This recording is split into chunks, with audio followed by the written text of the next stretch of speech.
sa akin si Elisa. Ako yung sinisisi niya sa mga nangyari. Michael, I think you have to understand Elisa. Wala na siyang pasensya, dapat ikaw ang pasensyoso. Wala kang ginawa! Napapagod ako sa kakasisi mo. Sofia? Asan si Nina? Eto, kagaya ng usapan natin, hawak mo na bata. Nagawa mo na. Iniwan ako ni Sofia na hindi nagpapaalam. Sa tingin ko umuwi dito si Sofia para hanapin ang bata.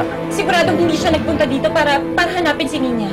Malakas ang kutob ko na may kinalaman siya sa lahat ng mga nangyayari. Ang demonyo, kahit anong mangyari, demonyo pa rin. Sino tinatawag yung demonyo? Nasaan ang anak ko? Ilabas mo ang anak ko, Sofia. I don't know what you're talking about. Sinungaling ka.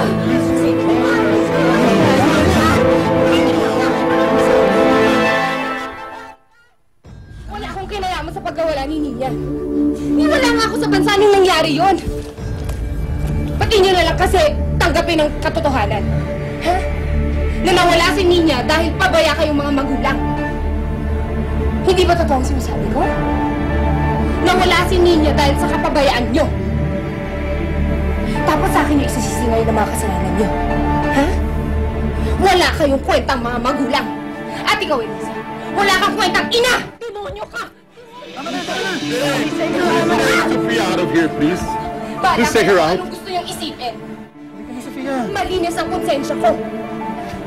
Umuwi ako dito para hanapin si Nina. At yun ang gagawin ko. Ika na. Hoy, Ellie. Ano ba talagang plano ng Sofia na yan?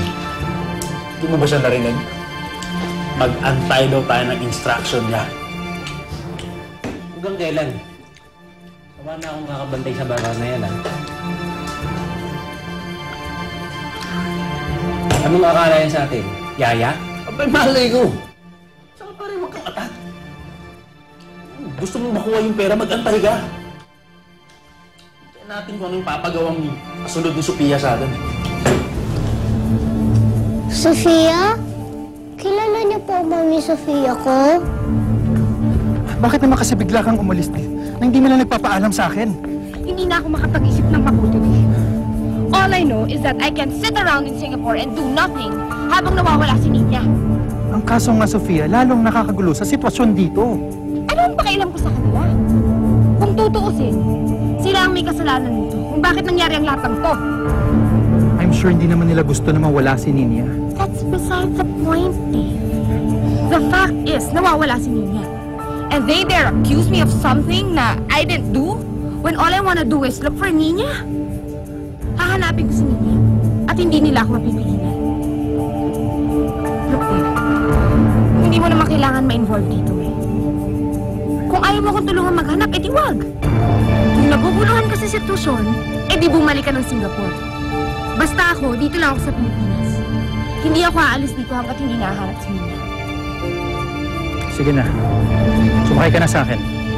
Tutulungan na kita. I knew that I could count on you.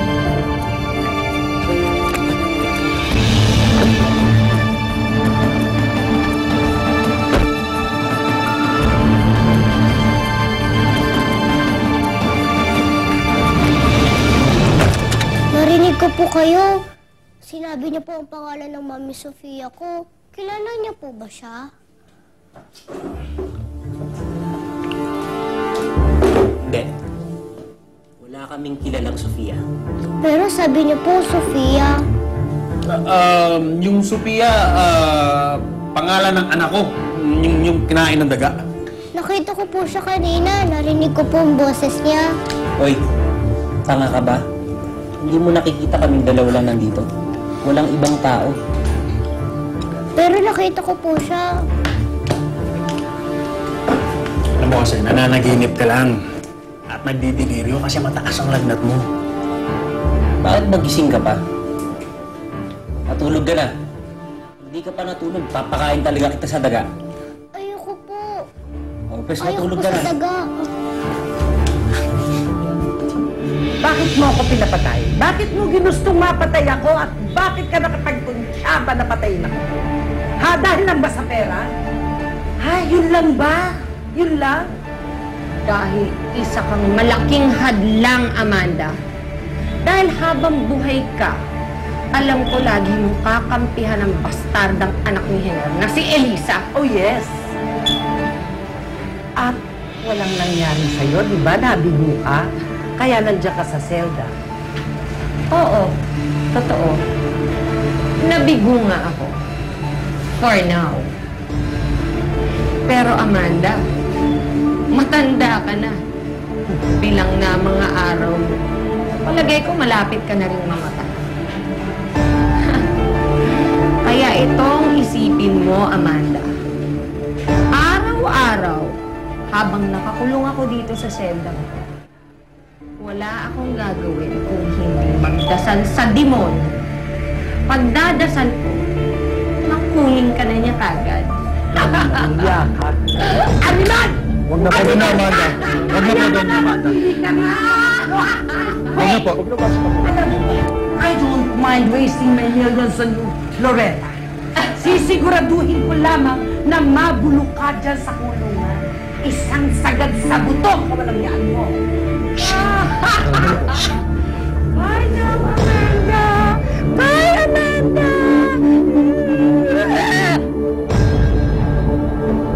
Lisa? Mabuti pa magpahinga ka na. Ako nang bahala dyan. Ako na. Lisa naman. Sana naman huwag ka na nagagalit sa akin. Isa pa. Alam kong nahihirapan ka. Alam ko nasaktan ka sa mga nangyayari. Pareho tayo. Pero kailangan tulungan tayo dito. Tayo magkakampi. Talaga? Akala ko si Sofia ang kakampi. Lisa. Ang sa akin lang naman, mali na pagbintangan mo si Sofia. Mali natin, nagbago na nga yung tao. Diba? Nagkasabi na siya ng totoo. Ano ka ba? Hanggang ngayon ba naniniwala ka pa rin doon? Pagkatapos ng lahat ng mga ginawa niya sa atin? Alam mo, Micah, kung ikaw gusto mo maniwala doon, bahala ka sa buhay mo. Ako, hindi na. Alam ko kung gaano kamahal ni Sofia si Nina. Kaya imposible may kinalaman siya sa pagkakawala nito. Si Sofia, walang ibang mahal yun, kundi sarili niya lang. Bakit ka ba naniniwala doon? Tsaka, bakit mo pinatatanggal yung babae niya? Dahil mali nga. Na basta-basta mo pagbibintangan yung tao. Wala pa naman tayong pruweba, di ba? Kahit na wala akong pruweba, alam ko na siya may kasalanan. Elisa, you're being unreasonable. Ako? I'm being unreasonable? Pagkatapos ng lahat ng ginawa niya sa atin, ako pa ngayon? Naku, Michael, bahala ka sa buhay mo kung gusto mong maniwala sa kanya. Pero ito lang masasabi ko sa'yo, I'm sorry. Pero isa kang tanga. Isa kang malaking tanga para maniwala pa doon sa babaeng yun.